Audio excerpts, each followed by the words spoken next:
మీరు ఇక్కడ బాగా అబ్జర్వ్ చేసినట్లయితే గన ఒక వ్యక్తి ఒక చిన్న పాపనైతే కారులో అయితే తీసుకుని అయితే వెళ్తూ ఉన్నాడు కదా. అయితే ఇక్కడ కారులో తీసుకుని వెళ్తున్నటువంటి వ్యక్తి వచ్చేసి కువైట్కి సంబంధించినటువంటి వ్యక్తి.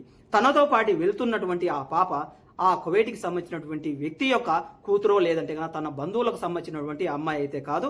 ఈ అమ్మాయి సిరియాకు చెందినటువంటి పాప.